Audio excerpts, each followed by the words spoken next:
This is the story of a man named Stanley. Stanley worked for a company in a big building where he was employee number 427. Employee number 427's job was simple. He sat at his desk in room 427 and he pushed buttons on a keyboard. Orders came to him through a monitor on his desk, telling him what buttons to push, how long to push them, and in what order. This is what employee 427 did every day of every month of every year. And although others might have considered it soul-ending, Stanley relished every moment that the orders came in, as though he had been made exactly for this job. And Stanley was happy. And then one day, something very peculiar happened. Something that would forever change Stanley. Something he would never quite forget. He had been at his desk for nearly an hour when he realized that not one single order had arrived on the monitor for him to follow. No one had showed up to give him instructions, call a meeting, or even say hi. Never in all his years at the company had this happened, this complete isolation. Something was very clearly wrong. Shocked, frozen solid, Stanley found himself unable to move for the longest time. But as he came to his wits and regained his senses, he got up from his desk and stepped out of his office. All of his co-workers were gone. What could it mean? Stanley decided to go to the meeting room. Perhaps he had simply missed a memo.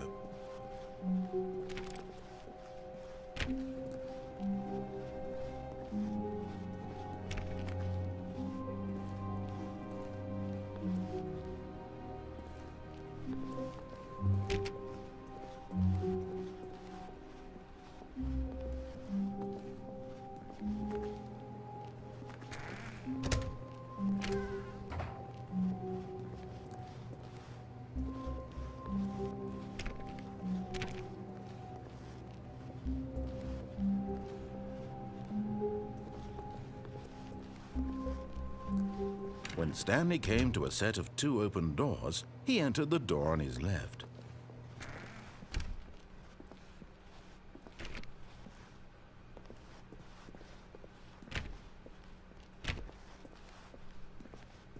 Yet there was not a single person here either. Feeling a wave of disbelief, Stanley decided to go up to his boss's office, hoping he might find an answer there.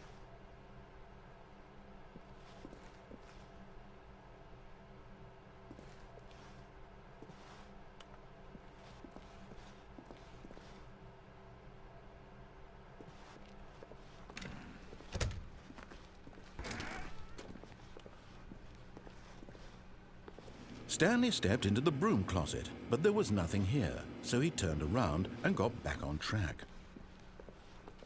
Coming to a staircase, Stanley walked upstairs to his boss's office.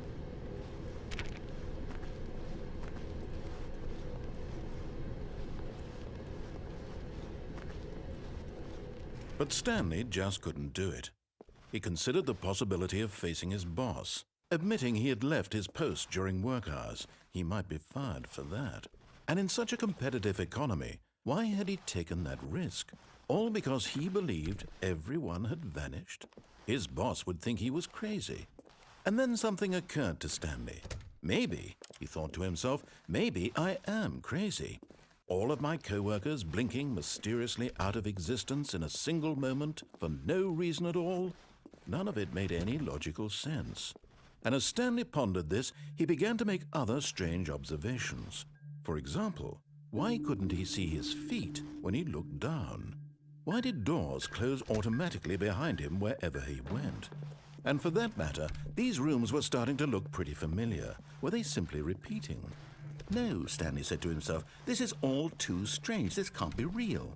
And at last, he came to the conclusion that had been on the tip of his tongue. He just hadn't found the words for it. "I'm dreaming!" he yelled. "This is all a dream." Oh, what a relief Stanley felt to have finally found an answer, an explanation. His co-workers weren't actually gone. He wasn't going to lose his job. He wasn't crazy after all. And he thought to himself, I suppose I'll wake up soon. I'll have to go back to my boring real-life job pushing buttons. I may as well enjoy this while I'm still lucid. So, he imagined himself flying and began to gently float above the ground. Then he imagined himself soaring through space on a magical starfield, and it too appeared. It was so much fun, and Stanley marveled that he had still not woken up. How was he remaining so lucid? And then perhaps the strangest question of them all entered Stanley's head. One he was amazed he hadn't asked himself sooner. Why is there a voice in my head dictating everything that I'm doing and thinking? Now the voice was describing itself being considered by Stanley, who found it particularly strange. I'm dreaming about a voice describing me, thinking about how it's describing my thoughts, he thought. And while he thought it all very odd and wondered if this voice spoke to all people in their dreams, the truth was that, of course, this was not a dream. How could it be? Was Stanley simply deceiving himself, believing that if he's asleep, he doesn't have to take responsibility for himself? Stanley is as awake right now as he's ever been in his life. Now, hearing the voice speak these words was quite a shock to Stanley. After all, he knew for certain, beyond a doubt, that this was in fact a dream. Did the voice not see him float and make the magical stars just a moment ago? How else would the voice explain all that? This voice was a part of himself too. Surely, if he could just... He would prove it. He would prove that he was in control, that this was a dream. So he closed his eyes gently, and he invited himself to wake up. He felt the cool weight of the blanket on his skin, the press of the mattress on his back, the fresh air of a world outside this one. Let me wake up, he thought to himself. I'm through with this dream. I wish it to be over. Let me go back to my job. Let me continue pushing the buttons. Please, it's all I want. I want my apartment and my wife and my job. All I want is my life exactly the way it's always been. My life is normal. I am normal. Everything will be fine. I am okay.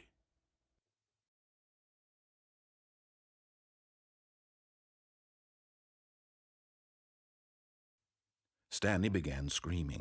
Please, someone, wake me up. My name is Stanley. I have a boss. I have an office. I am real. Please, just someone tell me I am real. I must be real. I must be. Can anyone hear my voice? Who am I? Who am I? And everything went black.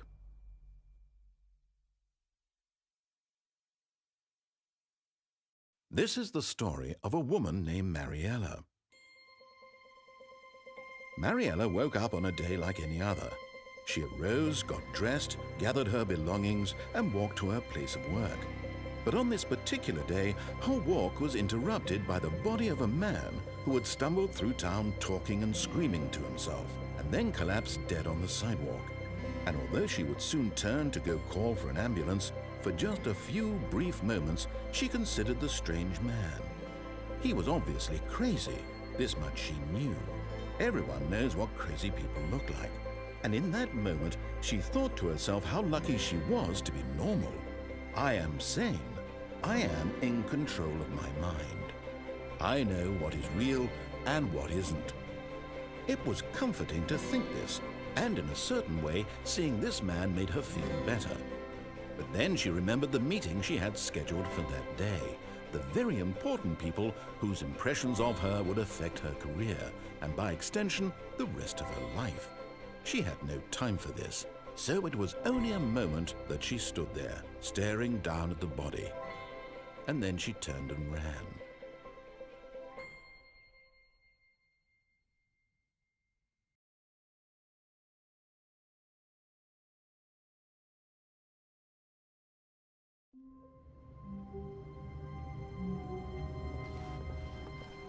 Just a step through this door, Stanley thought to himself, that's all I need. If I can make it through this door, I can make it through them all.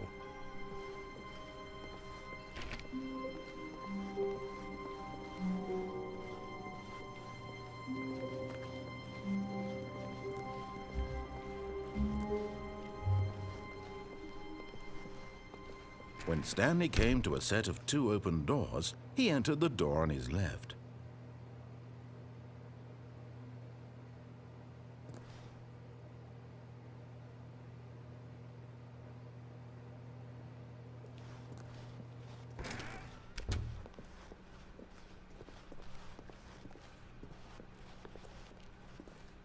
Yet there was not a single person here either. Feeling a wave of disbelief, Stanley decided to go up to his boss's office. Coming to a staircase, Stanley walked upstairs to his boss's office.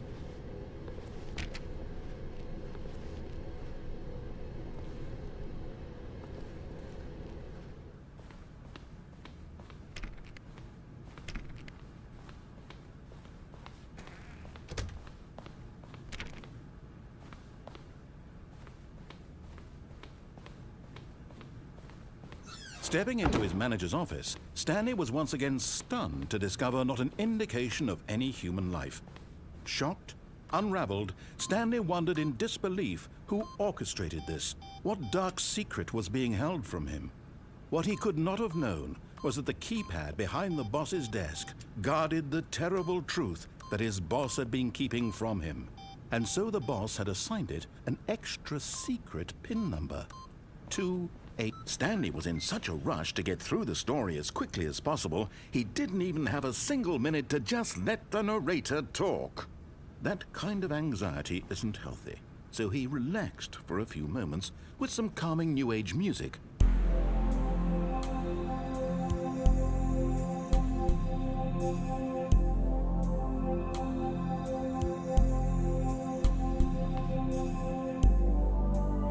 Feeling soothed and rejuvenated, Stanley calmly walked forward into the opened passageway.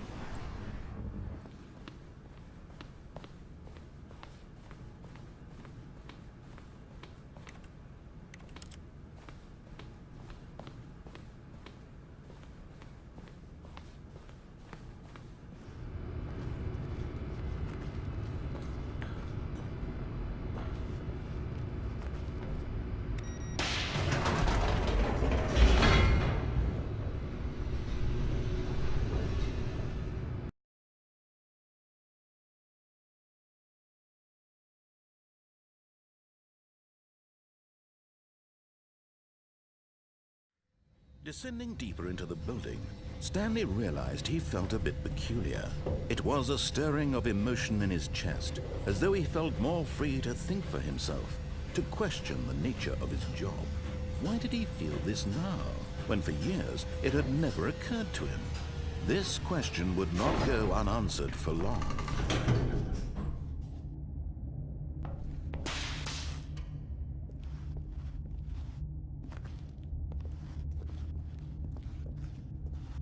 Stanley walked straight ahead through the large door that read Mind Control Facility.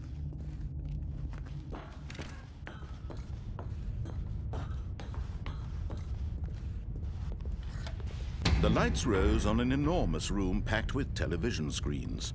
What horrible secret did this place hold? Stanley thought to himself. Did he have the strength to find out?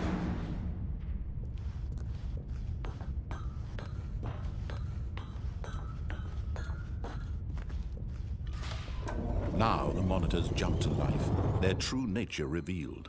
Each bore the number of an employee in the building, Stanley's co-workers. The lives of so many individuals reduced to images on a screen, and Stanley, one of them, eternally monitored in this place where freedom meant nothing.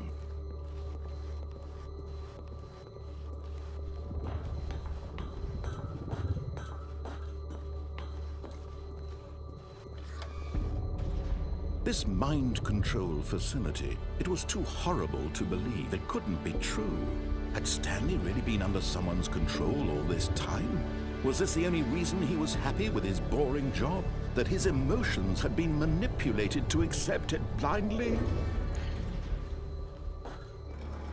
No, he refused to believe it. He couldn't accept it. His own life in someone else's control? Never! It was unthinkable, wasn't it? Was it even possible? Had he truly spent his entire life utterly blind to the world?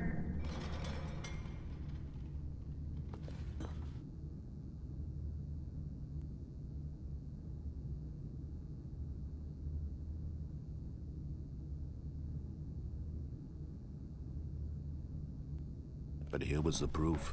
The heart of the operation. Controls labeled with emotions. Happy, or sad, or content. Walking, eating, working. All of it monitored and commanded from this very place. And as the cold reality of his past began to sink in, Stanley decided that this machinery would never again exert its terrible power over another human life. For he would dismantle the controls once and for all.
And when at last he found the source of the room's power, he knew it was his duty. Oh, Stanley, you didn't just activate the controls, did you? After they kept you enslaved all these years, you go and you try to take control of the machine for yourself. Is that what you wanted? Control? Oh, Stanley, I applaud your effort, I really do. But you need to understand, there's only so much that machine can do. You were supposed to let it go. Turn the controls off and leave. If you want to throw my story off track, you're going to have to do much better than that. I'm afraid you don't have nearly the power you think you do. For example, and I believe you'll find this pertinent, Stanley suddenly realized he had just initiated the network's emergency detonation system. In the event that this machine is activated without proper DNA identification, nuclear detonators are said to explode, eliminating the entire complex. How long until detonation then? Let's say, 2 minutes. Ah, now this is making things a little more fun, isn't it, Stanley? It's your time to shine. You are the star. It's your story now. Shape it to your heart's desires. Oh, this is much better than what I had in mind. What a shame we have so little time left to enjoy it. Mere moments until the bomb goes off. But what precious moments each one of them is. More time to talk about you, about me, where we're going, what all this means. I barely know where to start. What's that? You'd like to know where your co-workers are? A moment of solace before you're obliterated? All right, I'm in a good mood. You're gonna die anyway. I'll tell you exactly what happened to them. I erased them. I turned off the machine. I set you free. Of course, that was merely in this instance of the story. Sometimes when I tell it, I simply let you sit there in your office forever, pushing buttons endlessly and then dying alone. Other times, I let the office sink into the ground, swallowing everyone inside, or I let it burn to a crisp. I have to say this, though, this version of events has been rather amusing. Watching you try to make sense of everything and take back the control wrested away from you, it's quite rich. I almost hate to see it go. But I'm sure whatever I come up with on the next go-around will be even better. My goodness, only 34 seconds left. But I'm enjoying this so much. You know what? To hell with it. I'm going to put some extra time on the clock, why not? These are precious additional seconds, Stanley. Time doesn't grow on trees. Oh dear me, what's the matter, Stanley? Is it that you have no idea where you're going or what you're supposed to be doing right now? Or did you just assume when you saw that timer that something in this room was capable of turning it off? I mean, look at you. Running from button to button, screen to screen, clicking on every little thing in this room. These numbered buttons, no, these colored ones. Or maybe this big red button, or this door. Everything, anything, something here will save me. Why would you think that, Stanley? That this video game can be beaten? Won? Solved? Do you have any idea what your purpose in this place is? Stanley, you're in for quite a disappointment. But here's a spoiler for you. That timer isn't a catalyst to keep the action moving along. It's just seconds ticking away to your death. You're only still playing instead of watching a cutscene because I want to watch you for every moment that you're powerless. To see you made humble. This is not a challenge. It's a tragedy. You wanted to control this world, that's fine. But I'm going to destroy it first, so you can't. Take a look at the clock, Stanley. That's 30 seconds you have left to struggle. 30 seconds until a big boom and then nothing. No ending here, just you being blown to pieces. Will you cling desperately to your frail life, or will you let it go peacefully? Another choice. Make it count, or don't. It's all the same to me, all a part of the joke. And believe me, I will be laughing at every second of your inevitable life from the moment we fade in until the moment I say, happily ever after.